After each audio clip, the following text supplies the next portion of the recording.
Hola muchachos, buenas tardes. En esta ocasión vamos a continuar con el estudio de espacios compactos o de conjuntos compactos en espacios métricos. Entonces recordemos un poco de lo que vimos en las sesiones pasadas. En las sesiones pasadas vimos la definición de compacidad a través de cubiertas, vimos algunos ejemplos de conjuntos compactos, vimos algunas definiciones como el concepto de ser secuencialmente compacto o de ser acotado o totalmente acotado. Además, vimos algunas propiedades acerca de los conjuntos compactos. La primera propiedad que vimos es que todo conjunto compacto es secuencialmente compacto. Esto quiere decir que para toda sucesión que nos tomemos del conjunto, si el conjunto es compacto, siempre podemos extraer una subsucesión convergente a un elemento del compacto. Inmediatamente después vimos algunas propiedades sobre la compacidad. Vimos que si un conjunto es compacto, entonces el conjunto tiene que ser cerrado y acotado. Nos preguntamos si era válido el regreso en espacios métricos y vimos un ejemplo de un conjunto que cumplía con ser cerrado y acotado. Sin embargo, el conjunto no era compacto. Entonces, con esto vimos que el teorema de Heine-Borel pues no es un teorema que se valga en espacios métricos abstractos. Y la pregunta es si se pueden agregar hipótesis, por ejemplo, para que el teorema de Heine-Borel se valga, o si le pueden hacer modificaciones para que tengamos una especie de regreso o algo así, ¿no? Es como una pregunta muy natural. ¿Por qué? Porque nos interesa caracterizar a los compactos pues de manera sencilla, ¿no? Ya sea maneras tan simples como ser acotado, ¿no? Eso es una propiedad muy elemental de verificar en un conjunto, y ser cerrado pues no es una propiedad necesariamente trivial, pero nosotros ya tenemos una idea de cómo se comportan los conjuntos cerrados, ¿no? En espacios métricos. Son aquellos que tienen como todos sus puntos límites, ¿no? Entonces, pues sí, la definición de compacidad por medio de cubiertas, pues es una definición que no es muy sencilla de manejar para espacios generales. Entonces, sí nos gustaría tener una mejor caracterización de conjuntos compactos. Ahora, eh, claramente, pues para todo espacio métrico, pues tiene sus propiedades y tiene su esencia.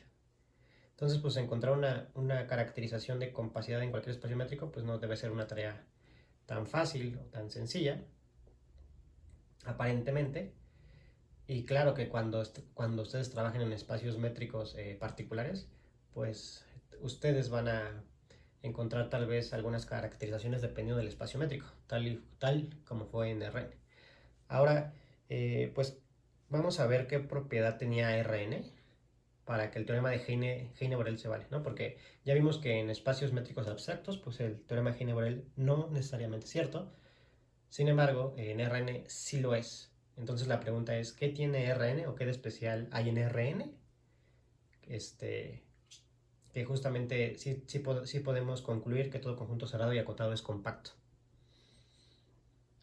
Si nosotros vemos a detalle en la prueba del teorema de Heine-Borel qué propiedades específicas estamos usando en Rn, seguramente esas propiedades nos van a poder servir para caracterizar a los compactos en espacios métricos abstractos, ¿no? O sea, ¿qué propiedad tiene Rn que no tiene cualquier espacio métrico? ¿Sale? Entonces, pues la idea de hoy es ver el teorema de Heine-Borel en Rn, poner atención a la demostración y a los detalles,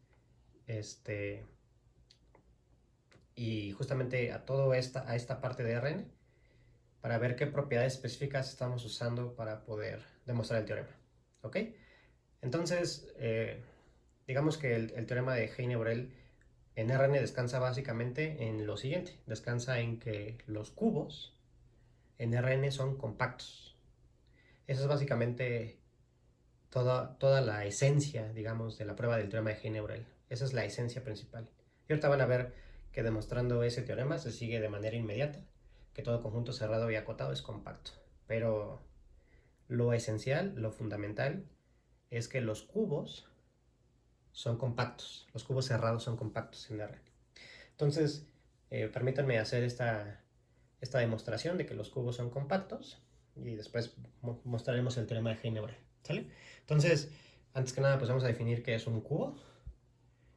Ustedes ya tienen una idea en su cabeza de qué es un cubo. Un cubo simplemente es pues un producto cartesiano de intervalos, ¿no? En R, pues un cubo, bueno, aquí está la definición de cubo, si quieren la leo rápido. En Rn definimos el cubo cerrado, digamos aquí sería con centro en cero de radio R positivo, como el siguiente conjunto, ¿no? Se denota con una Q y pues son este es un producto cartesiano de intervalos menos R, R, ¿no? Entonces, digamos que este es un cubo de lado 2R, pero generalmente nos gusta más referirnos a los cubos no por sus lados, sino digamos por su radio, por así decirlo, que es como la mitad del lado, ¿sale? Entonces en R1, pues el cubo ustedes ya lo conocen, simplemente es el intervalo cerrado menos R, R. Por eso se entiende, digamos, que el radio es R, porque pues la mitad, si el centro es 0, pues como que haciendo el símil con las bolas, el radio sería R medios, ¿sale? En R2, pues como es un cubo, pues es un producto cartesiano de intervalos menos R, menos R, R, producto cartesiano consigo mismo, y pues vendría siendo pues este cuadrado, ¿no? En R2, ¿no? En R3, pues ya un cubo, pues es el cubo que conocemos, que es un producto cartesiano de 3 intervalos de longitud menos R, R, ¿sale? Y también decimos que su radio es R, ¿sale? En Rn, pues ya no podemos dibujar. En Rn con n mayor o igual que 3, perdón, con n mayor que 3, pues ya dibujar un cubo de n dimensiones, pues ya no es tarea fácil, ¿no? Sin embargo, pues sí podemos de alguna manera como visualizarlos, ¿no? Es el producto cartesiano de n intervalos de longitud menos R, R, ¿sale? Y ya, ¿no? Entonces eso es un cubo cerrado, ¿no? Con centro en cero y de radio R. Espero que haya quedado clara esa parte. Ahora, me gustaría hacer algunas observaciones acerca de los cubos en Rn. Y la primera observación tiene que ver con el número de cubos que puedo, el número de cubos en el que puedo subdividir un cubo ya dado, ¿no? Por ejemplo, en R1, supongamos que tenemos este cubo de radio menos R, R, y yo quiero dividirlo en dos cubos que tengan la mitad de su longitud, ¿no? En este caso, pues es, entre comillas, evidente cuál sería la subdivisión, ¿no? En este caso la subdivisión, pues lo puedo dividir en estos dos cubos, ¿no? En el cubo de menos R a 0 y en el cubo de 0 a R, ¿no?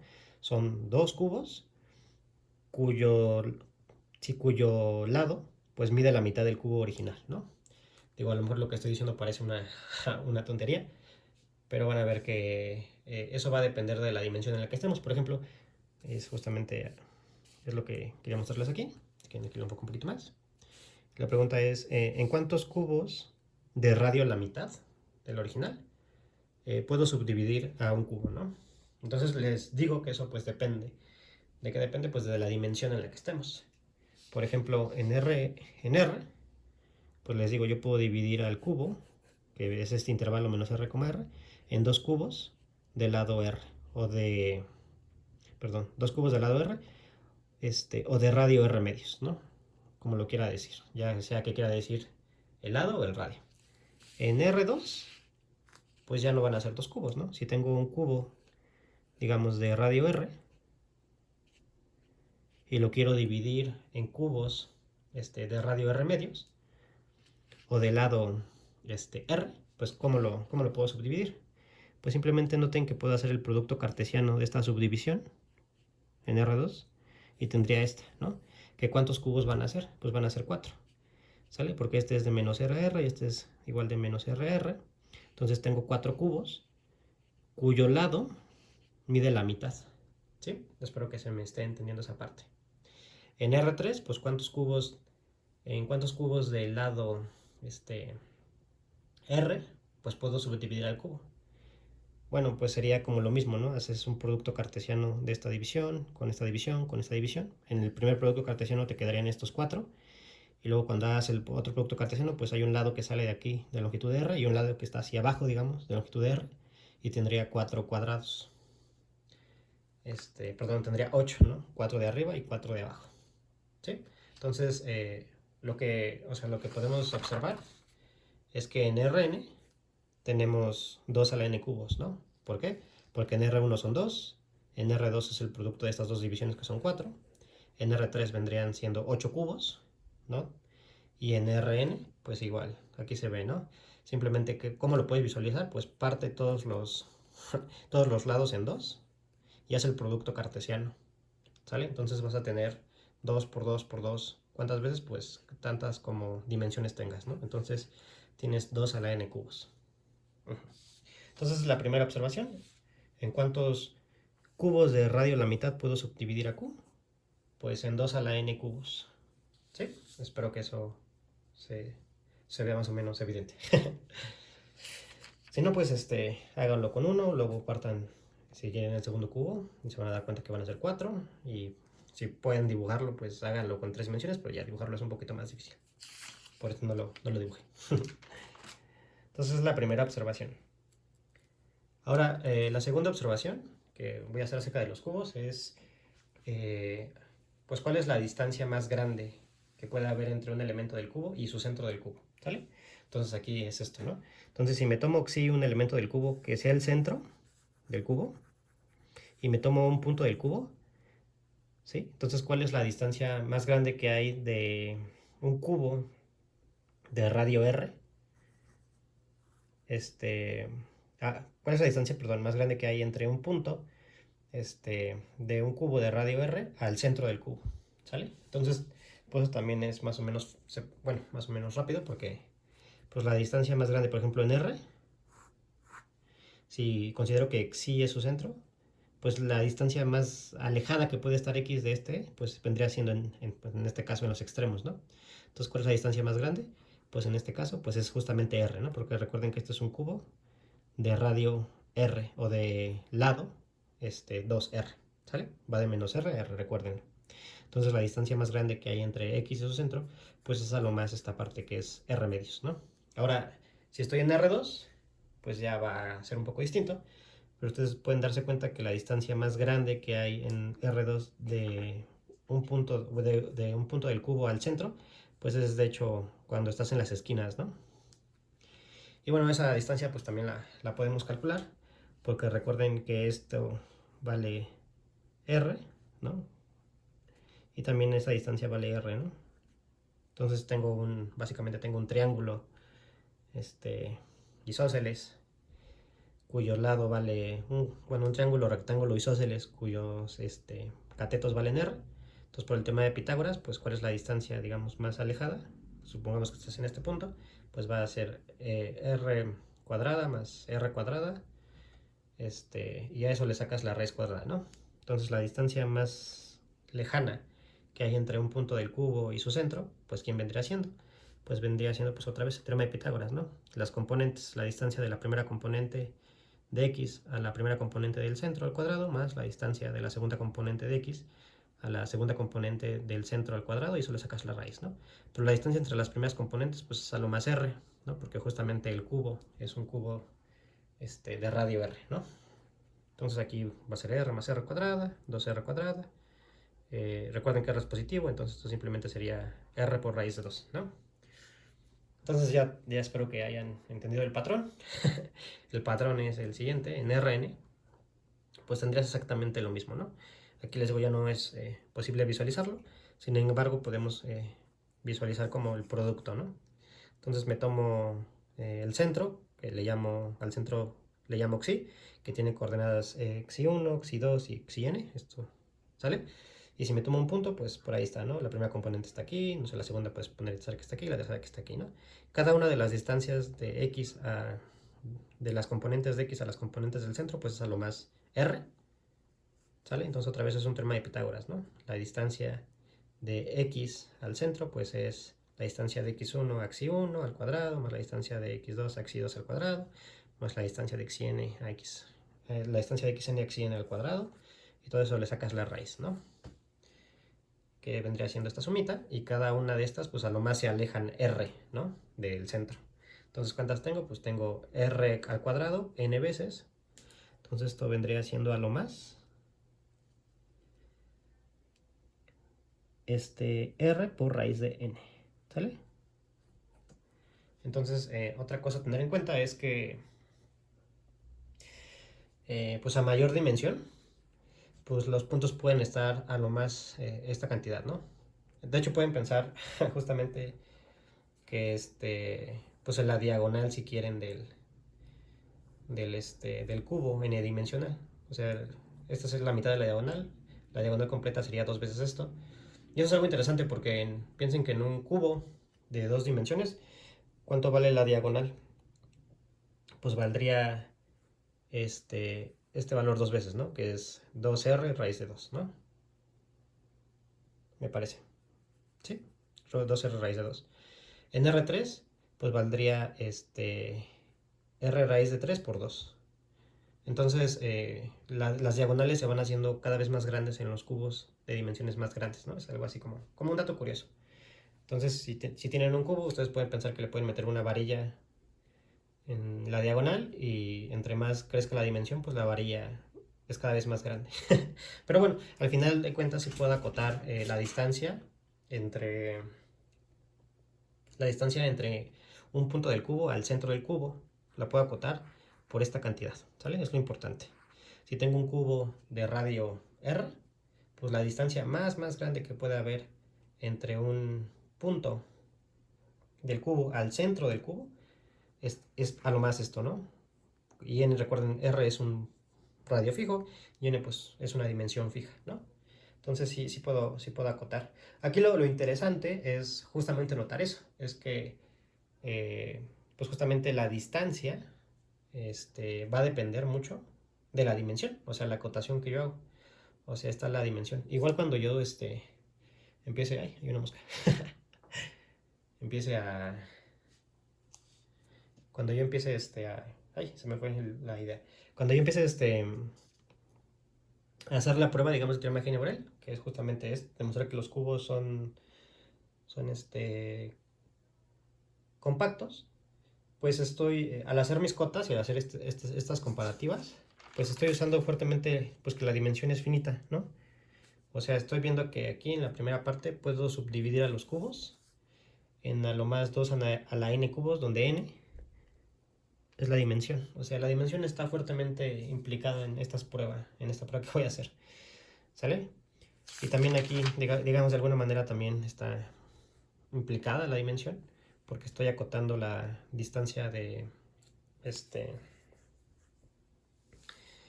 la distancia de un punto del cubo al centro. Y otra vez la cota tiene que ver con la dimensión, con n, ¿sale? Entonces, si ustedes se ponen imaginativos, podrían pensar que ¿quién sería un producto cartesiano en R a la n, o en el espacio de las sucesiones? Pues sería como ¿no? Como un producto pero infinito, ¿no? Y aquí pues estas cosas pues ya se empiezan a perder un poco el sentido, ¿no? Porque tendría una suma infinita que diverge y cosas así, entonces pues no. ¿Sale? O sea, no puedo repetir la prueba, ¿no? Entonces, de alguna manera, algo importante es la dimensión. Pero la dimensión, ¿qué tiene que ver? Pues la dimensión de Rn tiene que ver con el concepto de que yo pueda subdividir a cubos en 2 a la n cubos, y tiene que ver en que pueda dar estas cotas. O sea, la dimensión tiene que ver ahí, ¿no? Ok, entonces ya una vez como entendido esta parte, espero que haya quedado claro, pues ya vamos a pasar a la prueba. La verdad la prueba es bastante fácil de entender, pero escribirla pues como siempre no es lo más fácil del mundo. Entonces me gustaría explicarles antes de nada la prueba, o sea, cuál es la idea de la prueba. Y una vez que me entiendan la idea de la prueba, pues la escribimos. Me gustaría escribirla al mismo tiempo, pero no sé, siento que se van a distraer con las cuentas y los detalles y no van a como prestar atención como a la parte central de la prueba. Permítanme un momento. Déjenme ver si puedo darle a la mosca. Sí. Ok. Bueno.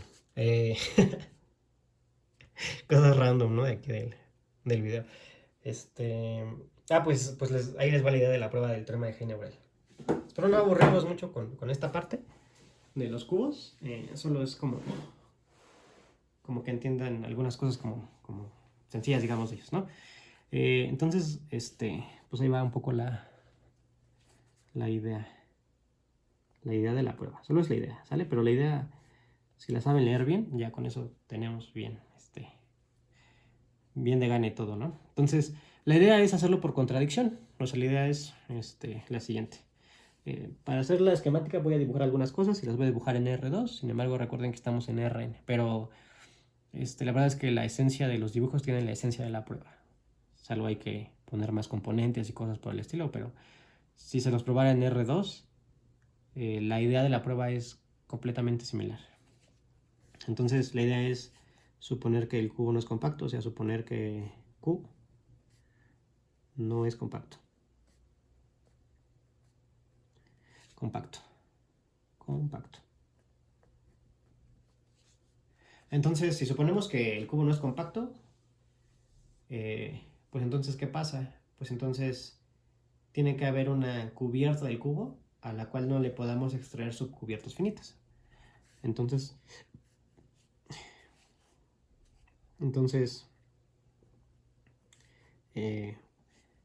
existe. Voy a usar estas como tipografías matemáticas para que no quede tan grande la idea de la prueba, ¿no? Porque no quiero distraerlos.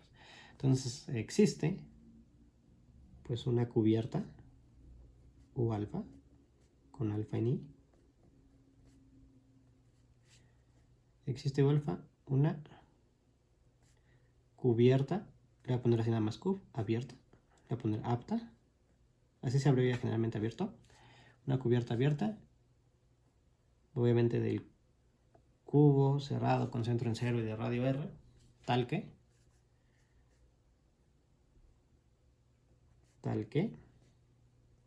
no tenga subcubiertas finitas,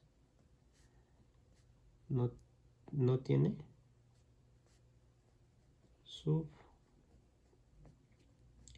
subcubiertas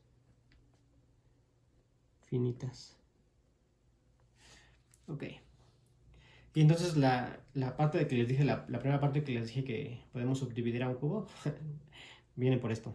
Entonces, tienes un cubo, lo voy a dibujar, les repito, en R2. Sin embargo, ustedes ya saben que estamos en R, ¿vale?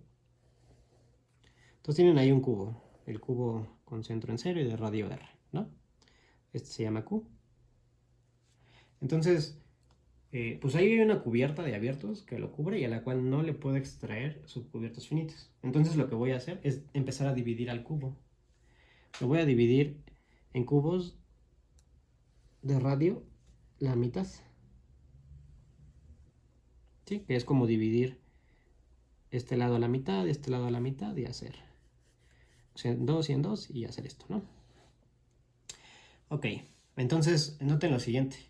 Voy a dividir al cubo en 4 cubos, en este caso son 4, de radio, pues la mitad, ¿no? Que vendría siendo, pues de radio R medios, ¿sale?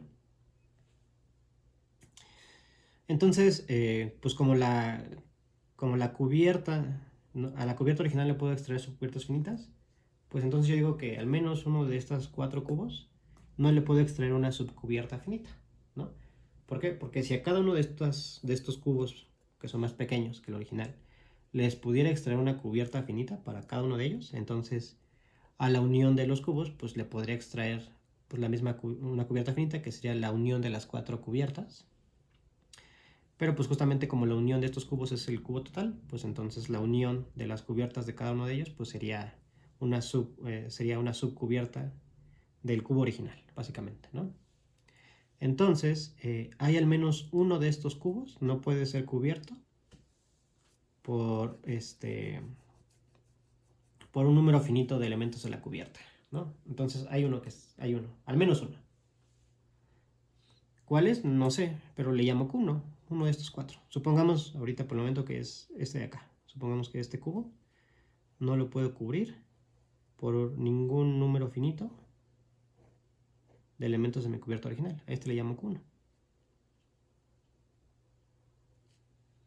Q1. ¿Sale?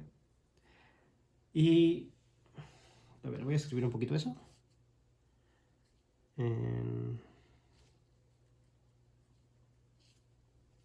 Entonces, la primera parte sería así como que subdividimos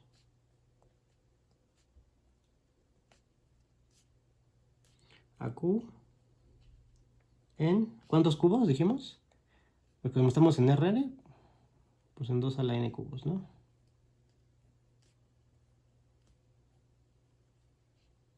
Del lado radio. Del lado. Pues la mitad del original. Recuerden que el lado vale 2R, entonces el lado vendría siendo R. O el radio vendría siendo R medios, como lo quieran poner. ¿Sale? Y entonces, pues existe Q1 cubo de la subdivisión, tal que no puede ser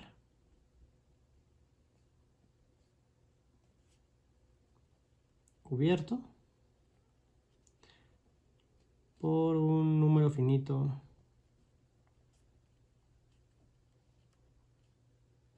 de la cubierta, ¿no? Que a la cubierta la llamé C. Voy a poner nombre, ¿no? Nada más. Entonces hay un primer cubo que no puede ser cubierto.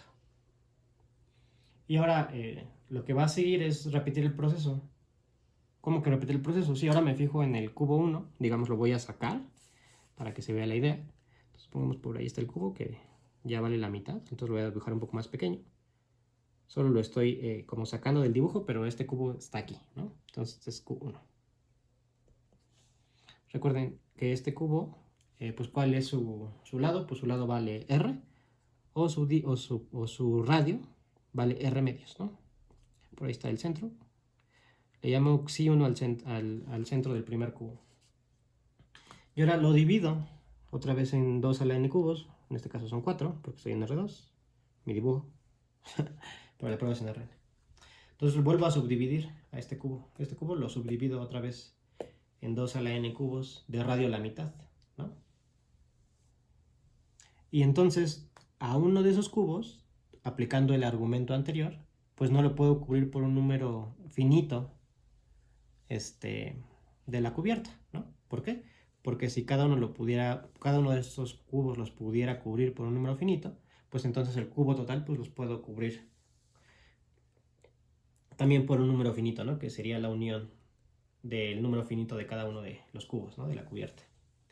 Lo que es una contradicción, porque yo ya inferí que el primer cubo pues no lo puedo cubrir con un número finito, ¿no? Entonces este cubo lo divido en 4 cubos y otra vez va a haber un cubo 2, quién sabe cuál de estos 4 sea, pero hay al menos uno, no sé, piensen si quieren que por ejemplo es este, ¿no?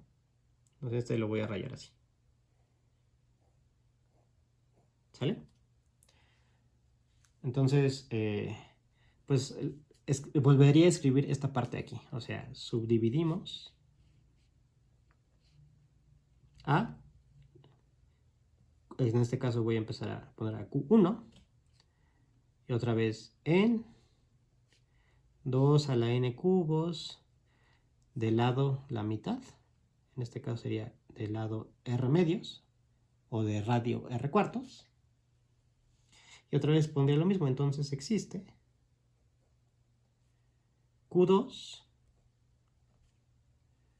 ¿sale? Cubo de la subdivisión de Q1, tal que no puede ser cubierto por un número finito de elementos de C, ¿sale? Entonces por ahí está Q2. Y ahora voy a tener a Q2 y voy a aplicar exactamente el mismo argumento. Otra vez lo voy a, si quieren, a sacar de aquí del dibujo para que se vea, se entienda. Pero pues ahí está Q2. ¿Sale? Entonces Q2 pues lo puedo subdividir otra vez en 2 a la n cubos y obtener un cubo que se llame Q3, cuyo lado valga la mitad del primero, ¿no? Que no puede ser cubierto por un número finito de elementos a la cubierta. Entonces noten que este cubo que es Q tiene a este primer cubo que es Q1, el que está acá. Y este cubo Q1 pues tiene a este cubo Q2, ¿no? Entonces en el dibujo Q2 vendría estando como por aquí en el dibujo, ¿no? Original, ahí está Q2. es otro cubo. Y luego voy a subdividir a Q2. Y otra vez voy a encontrar otro cubo. Y luego voy a encontrar otro cubo. Y luego voy a encontrar otro cubo. Y así, voy haciendo cubos cada vez más pequeños. ¿Sale? Entonces, pues, ¿cuál va a ser la idea de la prueba? Pues la idea de la prueba, pues, es encontrar una colección de cubos anidados, cada vez más pequeñitos, de radio la mitad del original, que se van anidando. Entonces, o sea, imagínense esa sucesión de cubos que se van que es uno dentro de otro, dentro de otro, dentro de otro, dentro de otro, dentro de otro, dentro de otro, y cada uno de esos cubos pues vale tiene proporciones la mitad del cubo anterior, ¿no? Entonces se van ahí bajando. Es como una serie geométrica, ¿no? De cubos, si lo quieren pensar así. Pero esos cubos se van anidando. Se van así cerrando. Entonces, pues lo que se imagina uno que pasa es que al irse anidando los cubos, al final, cuando hagas el proceso al infinito, que es justamente lo que vamos a hacer, pues esos cubos como que colapsen, ¿no? Como que colapsen en un punto, ¿no?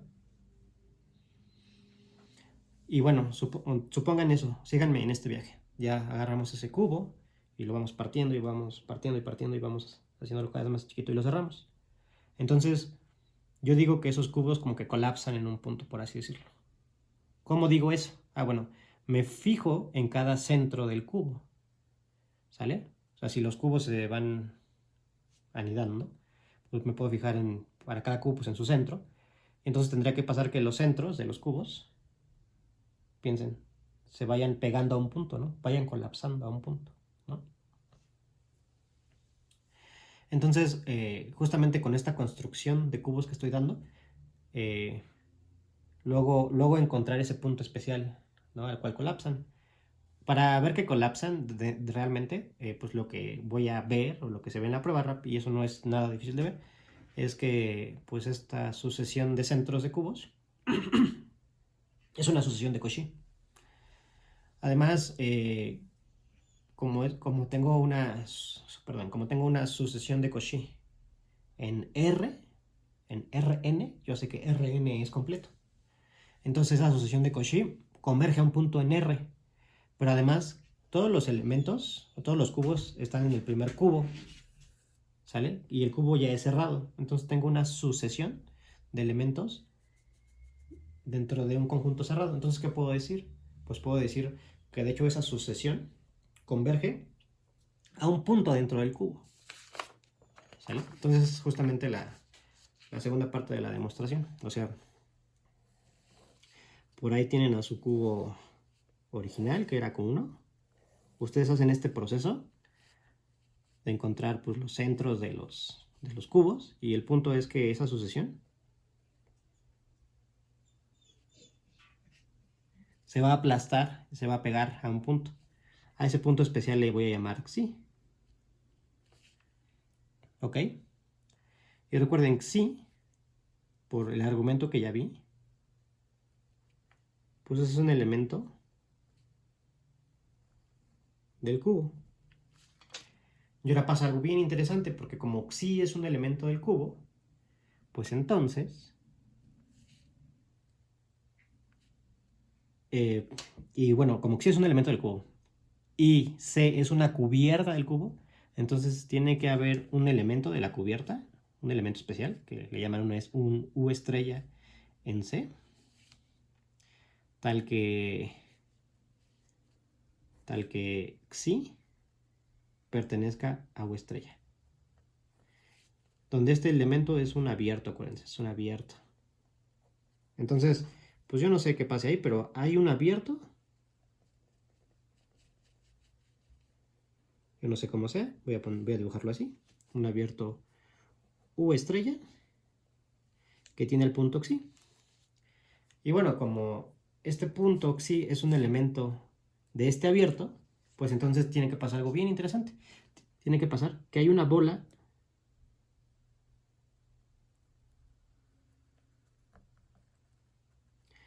con centro en Xi que se queda contenido en el abierto, una bola abierta, ¿sale? Y aquí es donde ustedes ya pueden imaginar que aquí va a haber un problema, ¿no? ¿Por qué? Bueno, porque este Xi recuerden que recuerden que mi sucesión, aquí lo recuerdo, que tengo una sucesión anidada, ¿no? Supónganse que este es el cubo QK, ¿no? Y acá está el centro XK. Esto es un cubo cerrado, ¿sale? Y lo subdivido, ¿no? Recuerdan que era el proceso de subdividir, y por ahí está el QK más 1, es este cubo, supongamos, y aquí está el otro centro, ¿no? XK más 1. Y luego cuando subdivido, pues voy a encontrar otro centro. No sé, por aquí supongo que está el XK más 2, ¿sale? Es decir, que de hecho la sucesión está a partir del momento K, se queda contenido en el cubo K'ísimo, ¿no? Y esa sucesión es cerrada, entonces todos los elementos de la sucesión están en este cubo. Ay, mi perrito está queriendo entrar, espérame tantito. Porque si no me distrae un poco el ruido y no me concentro. A ver. Pásale.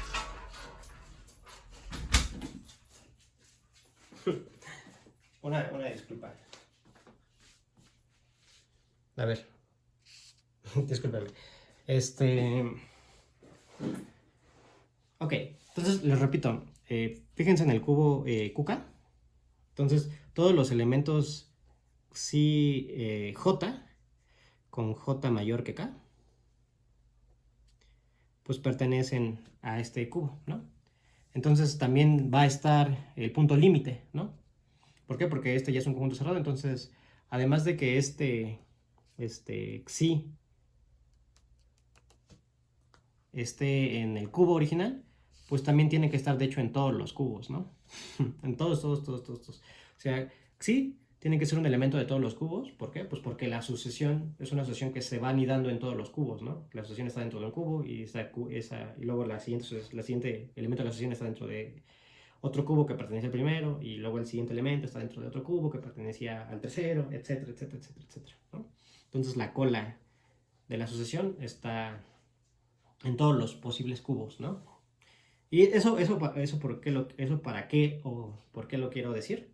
Porque entonces, recuerden que la sucesión Xica converge a esta sucesión. Entonces por aquí hay un elemento que se llama Xica, que dista, que su distancia al límite es tan pequeña como nosotros querramos hacerla, ¿no? Entonces yo lo que voy a hacer, o lo que voy a decir, es que puedo encontrar un elemento de la sucesión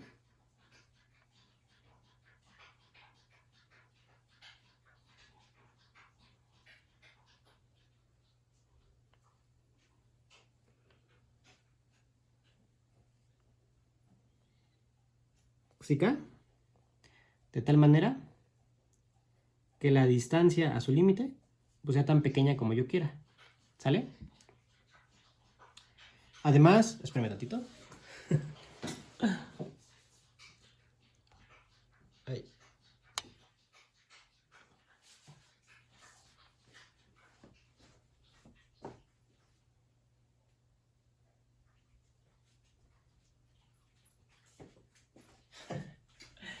Ya es que había ruidos raros.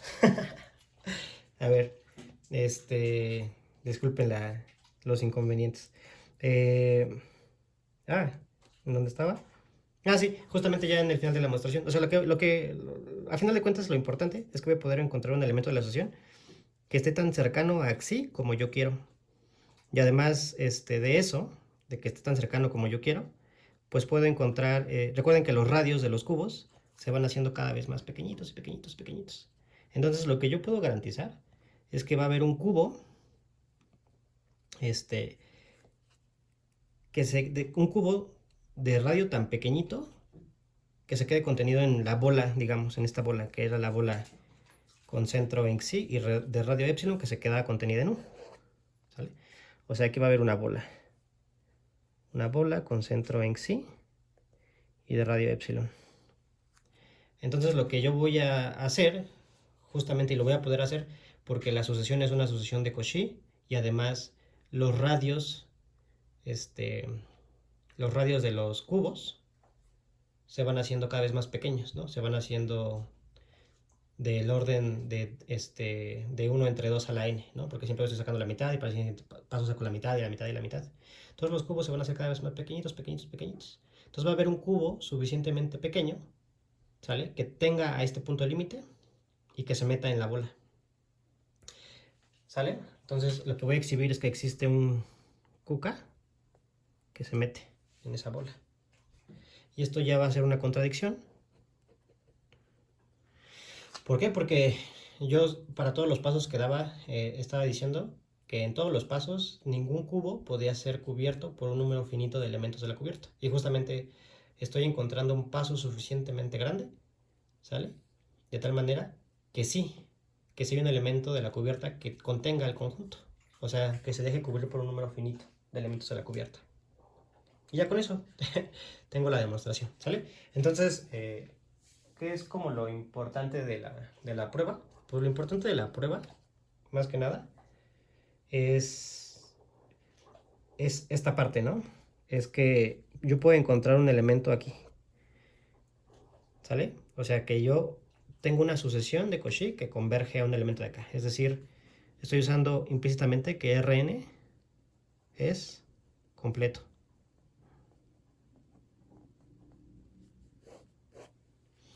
¿Sale? Básicamente estoy usando esa propiedad importantísima de Rn.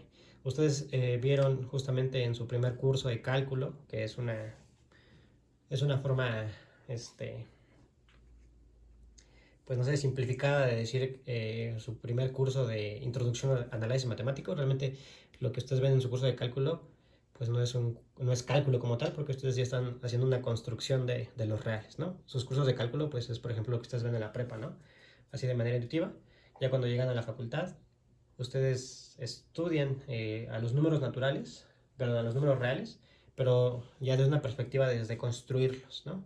Y justamente, pues cuando lo construyen de tal manera que R sea completo, ¿no? Sea un espacio completo, que a grandes rasgos es que no tenga hoyos, que a grandes rasgos es que toda sucesión de Cauchy sea convergente, ¿no? Es equivalente.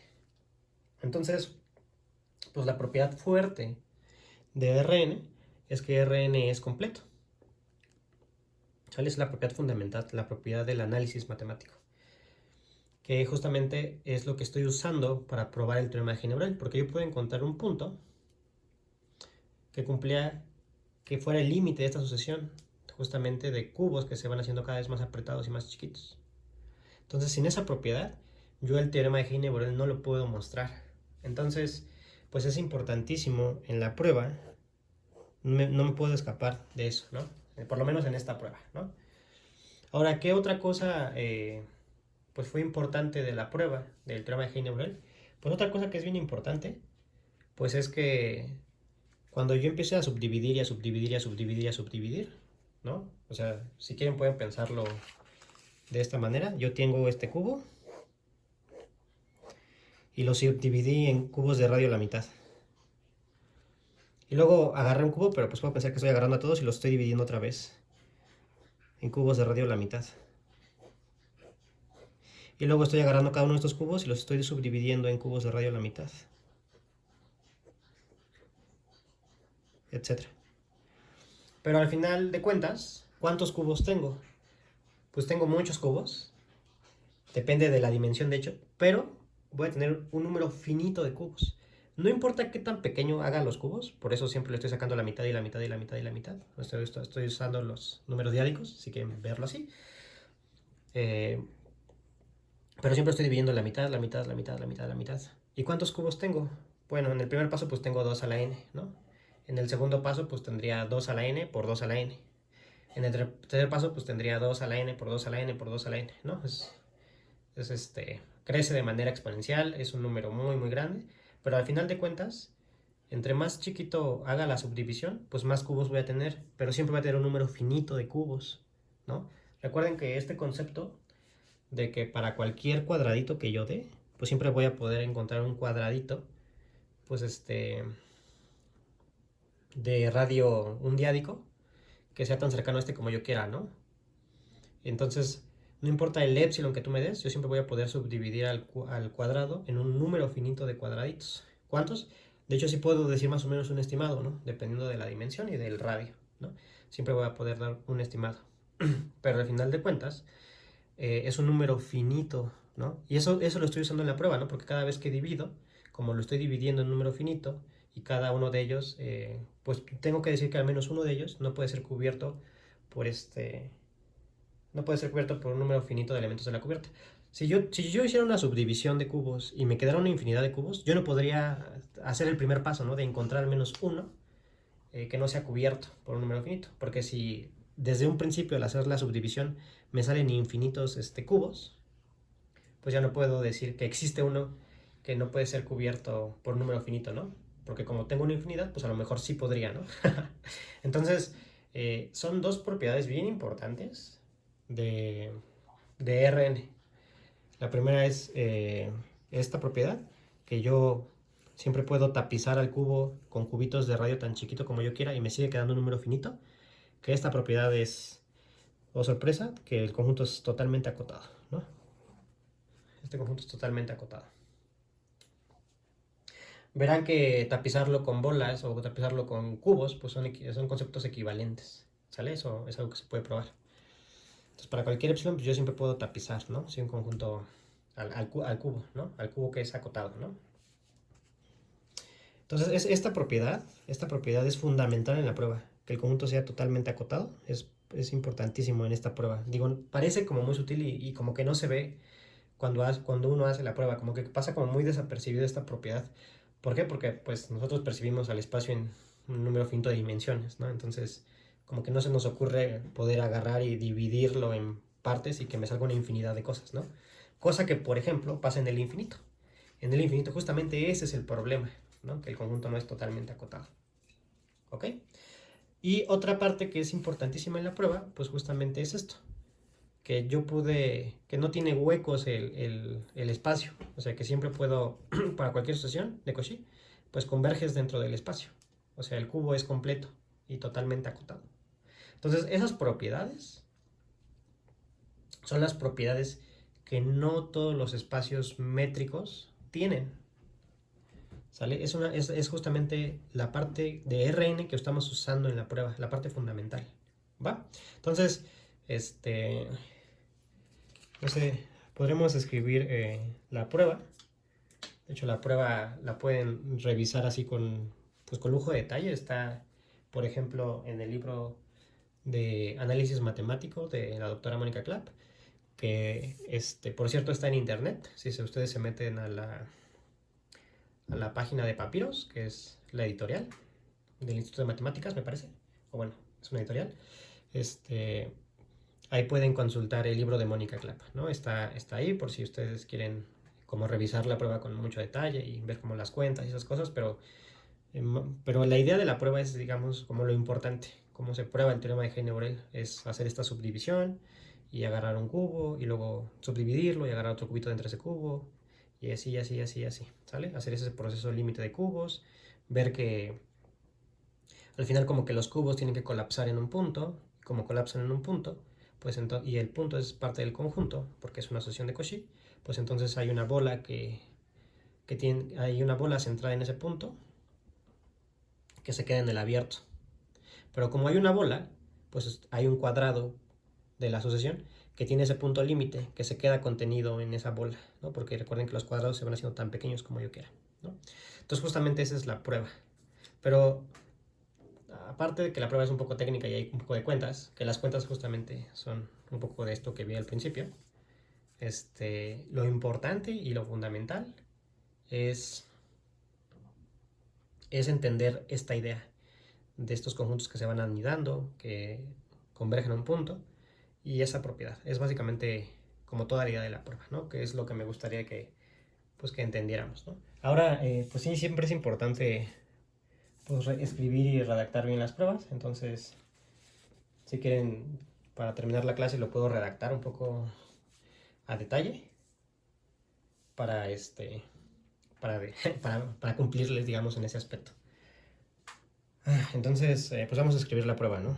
Entonces, supongamos que Q no es compacto, entonces existe C, una cubierta abierta de Q que no tiene subcubiertas finitas. Entonces, subdividimos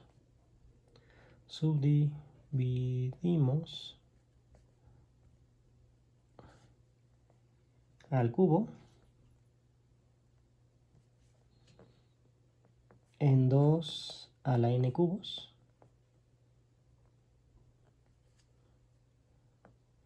del lado R, del lado a la mitad. Entonces, existe Q1, ¿sí?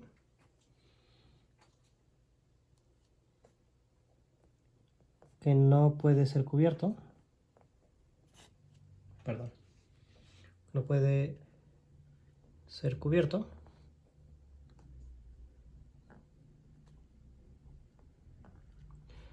por un número finito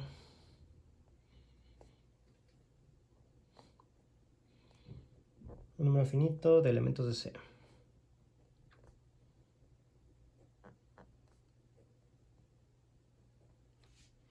Ok.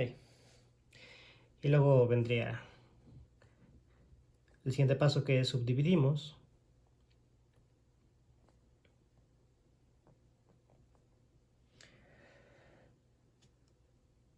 a Q1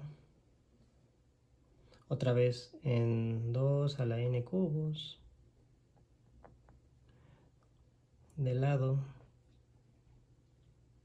R medios. Entonces existe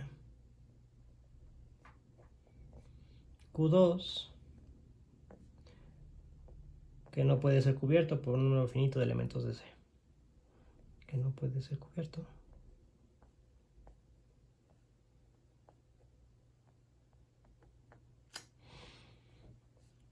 por un número finito de elementos de C. Entonces aquí ponemos esto, repetimos.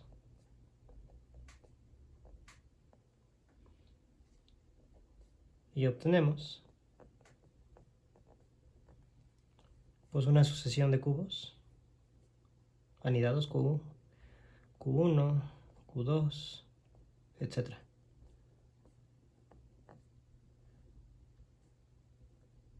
Y la sucesión sigue. ¿Sale? Entonces, sucesión de cubos anidados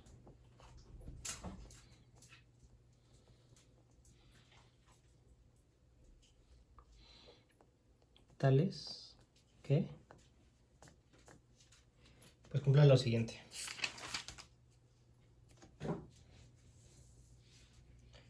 Tales que el cubo késimo pues es un cubo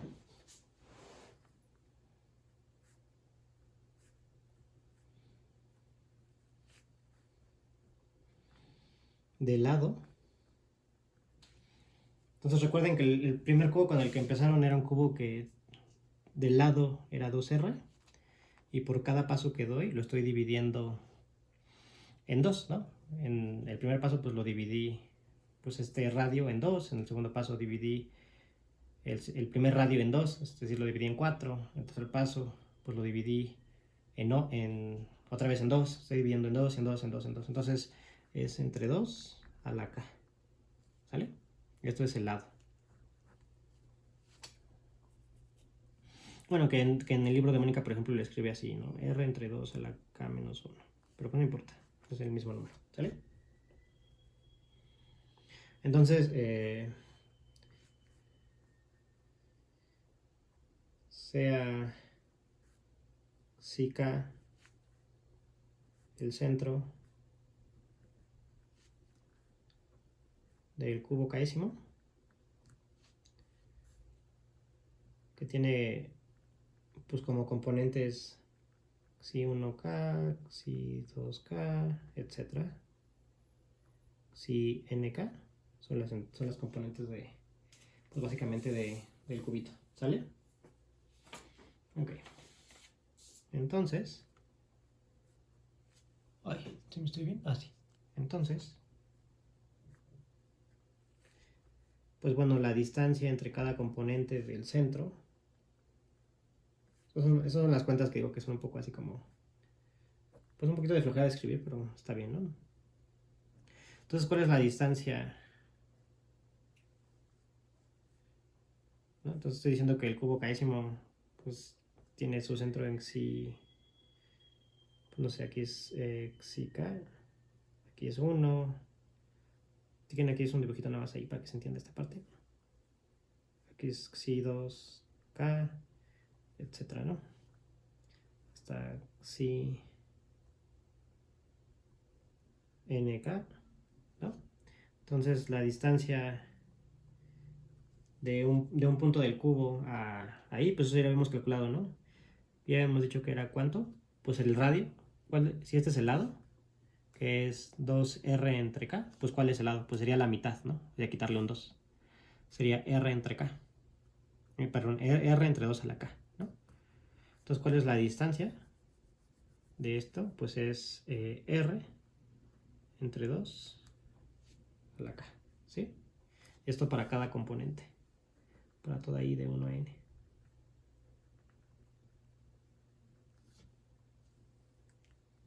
¿Sale? Y esto para todo x, x1, xn, pues en el cubo késimo. ¿Sale? Esta es de lo primero que vimos en la clase, ¿no? La distancia, digamos, es más o menos, ¿no? Entonces, noten que de aquí pasa lo siguiente. Entonces, recuerden que los centros de los cubos, para cubos posteriores a este cubo, pues son elementos del mismo cubo. Eso también se los había mencionado. Entonces, yo digo que xi ki menos xi.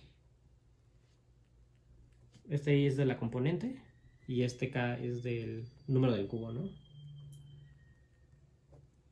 Pues esto es menor o igual que r entre 2 a la k. Esto para toda i de 1 a n. ¿Sale? Ok. Entonces, si dos elementos de la sucesión son tan... Bueno, aquí tal vez debería poner si j mayor que k. ¿Sale? Entonces, si dos elementos de la sucesión, de una sucesión de números reales, están a una distancia de tal manera que sea un elemento de una serie convergente, entonces la sucesión es de Cauchy. O sea, si dos elementos están a r entre 2 a la k, ¿sale? Entonces, la sucesión es de Cauchy, ¿no? Esto es un ejercicio de cálculo 1, o si quieren pueden hacerlo como ejercicio.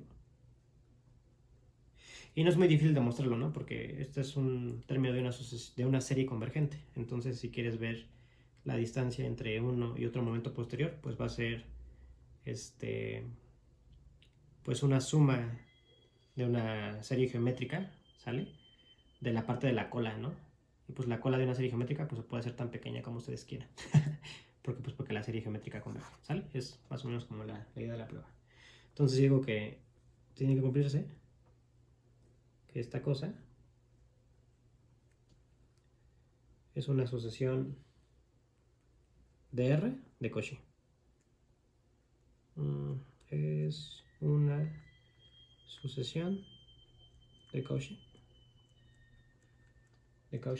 ¿Vale? Entonces, aquí es lo importante, como R es completo,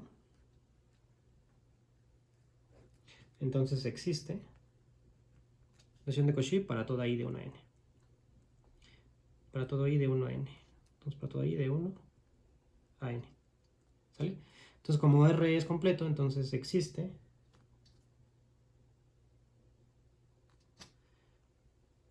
un xi i en R. Entonces existe xi en R, tal que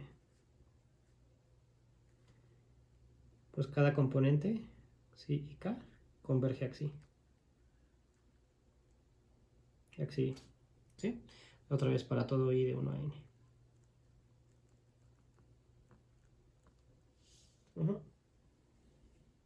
Además, como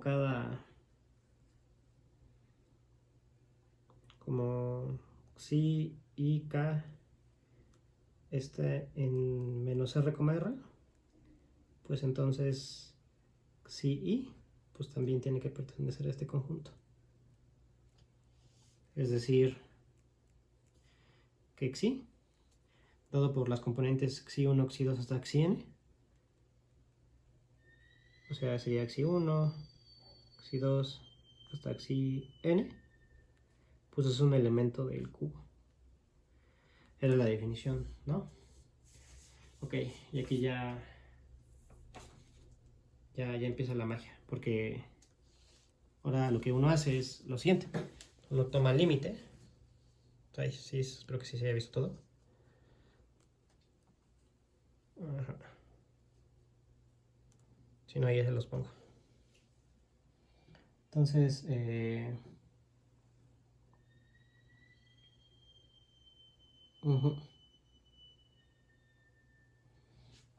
noten lo siguiente. De esta ecuación, de este paso, tomo el límite cuando j se va a infinito. O sea, de asterisco, tomando pues el límite cuando j se va a infinito, tenemos que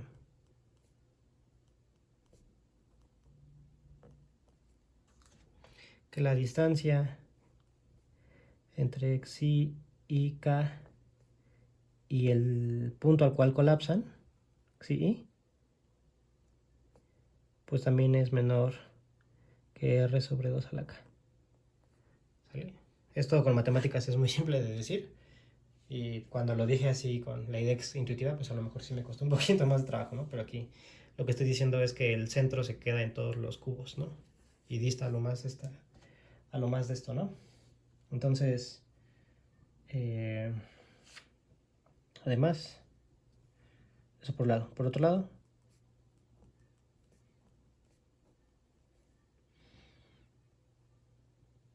pues yo digo que existe un elemento de la cubierta tal que pues sí esté en este elemento de la cubierta. Y aquí es donde ya voy a empezar a construir mi contradicción. Entonces, como O estrella es abierto, pues existe pues un radio positivo tal que pues xi esté en la bola con centro en xi y radio epsilon, y esa bola pues se quede contenida en una estrella. Ok. Ahora vean, si me tomo un punto en un xk, pues voy a ver que voy a construir un cubo que se quede completamente contenido en la bola. Es lo que va a pasar ahorita. Me tomo un punto acá, voy a mostrar que para un K suficientemente grande, pues este punto tiene que estar en esta bola, ¿sale? Que es lo que pasaba pues en el dibujo que había visto, ¿no? Que era todo feo. Y estaba que había un elemento buca que se mete en la bola, ¿no? Y que eso ya generaba mi contradicción. Pero miren, no es muy difícil aquí construirlo, porque noten lo siguiente. Voy a calcular pues la distancia de x de un punto de aquí al axi, ¿sale? Entonces aquí lo voy a estimar con una desigualdad de triángulo, que es algo que se hace mucho en los ejercicios de análisis, ¿no? Esto lo puedo acotar como la distancia que hay entre x y psi k, el centro de k, y luego del centro de k axi, ¿sale? Entonces la coto de x, axi k, más la distancia de xi k, axi, ¿sale? Esta cosa, la distancia que hay entre este y este, pues recuerden de cuánto era, ¿no? Era de r sobre 2 a la k, ¿no? Entonces esto es, bueno, pero esto es en Rn. Esta es una de las componentes, ¿sale? Entonces para estimar la distancia en Rn, pues recuerden que es la suma de los componentes al cuadrado y le sacas la raíz cuadrada, ¿no? Entonces sería pues esta distancia al cuadrado más esta misma distancia al cuadrado porque es la segunda componente, más etcétera, ¿no? Que en este caso vendría siendo esta, que es raíz de n, eso también lo vimos al principio, raíz de n por r sobre 2 a la k, sí. Vientos. Y algo similar pasa, ¿no? Porque la distancia entre xi y xk, pues ya también la estimamos. Aquí contamos este límite. Es la misma. Es la misma de r entre 2 a la k, pero esa es la componente. Entonces, si quiero la distancia en Rn, pues es sumar estos al cuadrado y sacar la raíz cuadrada, que me sale otra vez raíz de n por r entre 2 a la k. ¿Sale? ¿Esto quién es? Pues es raíz de n por r entre 2 a la k, dos veces, pero lo pongo acá, menos 1. Entonces, esto lo puedo hacer menor que epsilon para acá suficientemente grande. Entonces, pues xk, y esta fue la distancia, esta fue la distancia que hay de cualquier punto de aquí al centro. Estoy diciendo que todos los puntos del cubo distan del centro en menos que este, ¿sale? Entonces que todos los puntos están contenidos en una bola de radio este, es lo que estoy diciendo. Que todos los puntos del cubo están contenidos en una bola de radio este, de radio menor igual que este. Entonces xk está contenido en la bola con centro en xi y radio epsilon. Este queda en una estrella. Sí, pues r por raíz de n entre 2 a la k menos 1, pues es menor que epsilon. O sea, existe una k suficientemente grande que me hace esta gracia. Y aquí hay una contradicción. Porque pues encontré un cubo que sí se deja cubrir por un número finito de elementos en la cubierta. Y ahí que acabe. Por tanto, pues el cubo es compacto.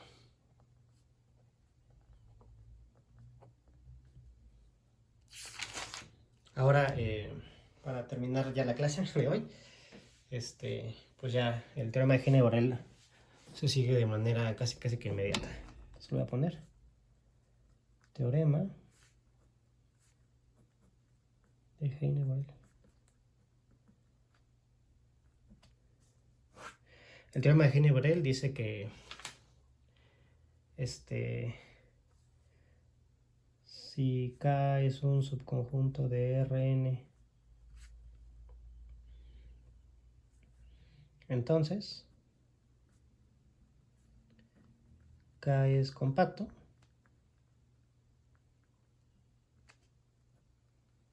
Sí, solo sí.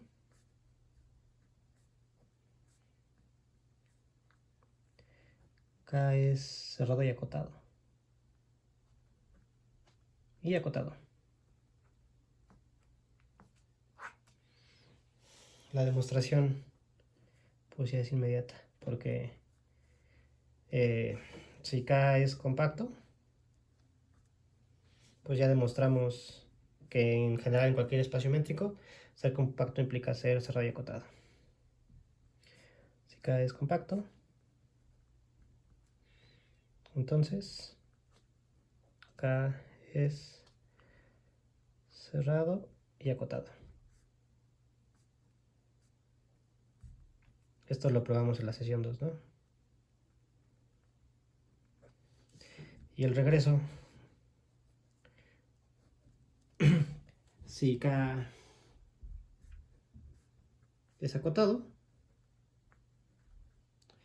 entonces existe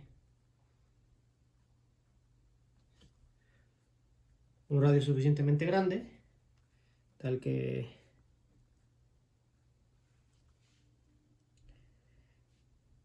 K se quede contenido pues en QR, ¿no? En un cubo de radio R.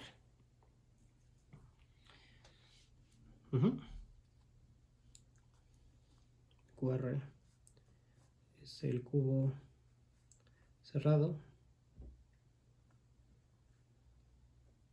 de radio R. ¿Sale? Que es compacto. O sea que este cubo es compacto, que es compacto.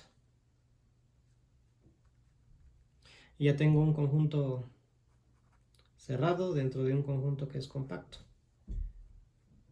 Entonces, como K es un subconjunto de QR cerrado, y lo voy a repetir, y QR es compacto, perdón, y QR es compacto, entonces eso lo probamos también en la lección número 2. K también hereda la propiedad de ser compacto.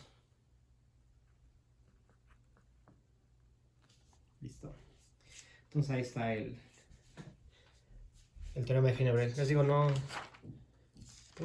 sé decir si es así como muy... Tampoco es así excesivamente largo, solo que mi letra la pongo más grande para que la puedan leer en los videos de YouTube, ¿sale? Espero que haya quedado claro. Sobre todo la intuición, eso es lo que más me interesa. Y esta parte que les comentaba que usamos fuertemente el concepto de ser cerrado, perdón, es completo y totalmente acotado. Y eso lo estoy repitiendo muchas veces, porque justamente es lo que da la caracterización de que un conjunto sea compacto en un espacio métrico abstracto. En un espacio métrico abstracto, ser completo y ser totalmente acotado, pues es justamente el teorema, ¿no? La generalización, o sea, un conjunto es compacto en un espacio métrico, sí, solo sí, el conjunto es completo y totalmente acotado. Por eso en Rn se sigue que se puede caracterizar con la cerradura, ¿no? Porque como Rn es completo, pues todo subconjunto cerrado de Rn va a ser completo. Y como en Rn, pues todo conjunto acotado es totalmente acotado, que justamente de alguna manera lo probamos cuando vimos que al cubo lo puedo subdividir en 2 a la n cubos de radio tan pequeño como yo quiera, ¿no? Justamente ahí probamos que en Rn, y si usamos la dimensión, pues los conjuntos acotados y totalmente acotados son indistinguibles, son los mismos porque hay solo un número finito de direcciones. Entonces por eso en Rn el concepto de ser acotado y totalmente acotado son equivalentes, y el concepto de ser cerrado y ser completo son equivalentes. ¿Sale? Entonces si podríamos así como que habernos hecho patos y demostrar el teorema así general en abstracto y luego decir consecuencia, o sea, el teorema de Heine-Borel, ¿no? Pero siento que si no pasamos por el teorema de Heine-Borel, cuando yo enuncie ese teorema pues va a ser como raro y como que parece que alguien se lo sacó de la manga, cuando realmente si alguien se pone fino con esta prueba y se pone como ver dónde están como los pasos importantes, pues es algo que ustedes mismos pueden deducir, ¿no? No digo que sea trivial ni fácil, ni evidente, ¿no? Pero espero que con esta clase de hoy pues les haga sentido ese teorema, ¿sale? ¿Qué vamos a ver en las clases, en las siguientes sesiones? Ya me pasé 15 minutos, pero como muchos no están entrando a las sesiones de dudas, bueno, pues ni modo. Pueden verlo la siguiente clase, lo que me estoy extendiendo. Pero lo que vamos a ver en la siguiente clase, básicamente es, pues ya me falta enunciar un teoremita que es el teorema de Bolzano-Weierstrass, que ese teorema ya también lo conocen, de hecho podría demostrarlo como ejercicio, que toda sucesión acotada en Rn pues tiene una subsucesión convergente, ¿no? Eso también es relativamente pues fácil de probar, ¿no? Y ya una vez que hemos probado eso, que también es algo inmediato todo lo que ya hicimos, pues hay como dos direcciones. Una primera dirección sería ver por qué estos conjuntos compactos son importantes, o sea, ver que pues estos teoremas que tienen que ver con funciones y con opacidad pues se siguen preservando en espacios métricos, es decir, ustedes saben que en los espacios en Rn pues toda función continua sobre un compacto siempre alcanza su máximo y su mínimo.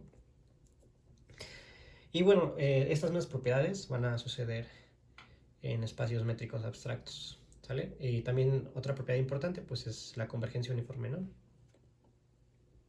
Es decir, que en R toda función continua sobre un compacto pues es uniformemente continua. También es una propiedad que se usa muchísimo y también pues se va a valer en espacios métricos, ¿no? Esas propiedades.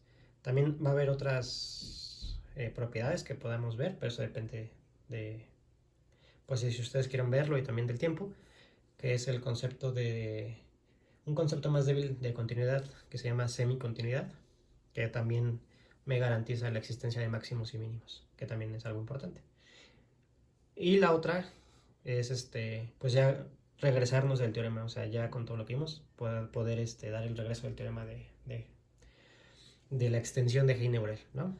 Que no es como muy complicado, pero pues lo importante de los compactos son esas propiedades que tienen sobre funciones continuas y semicontinuas. Es como lo más importante de los compactos. Esta parte de poder encontrar máximos y mínimos es fundamental. Y es pues lo que cualquier estudiante, digamos, que haya pasado un curso de análisis tiene que tener como, o son de los resultados como que siempre va a estar usando uno en cursos posteriores, ya sea más avanzados de análisis o que tengan que ver con el análisis, como ecuaciones parciales o cosas similares, análisis de Fourier, esas cosas, pues de alguna manera van a tener que encontrarse con estas cosas, ¿va? Entonces, pues ya cierro por hoy y pues nos vemos mañana. Si tienen dudas, pues ahí me las preguntan y si no, les subo otro video. Cuídense muchachos, nos vemos, bye.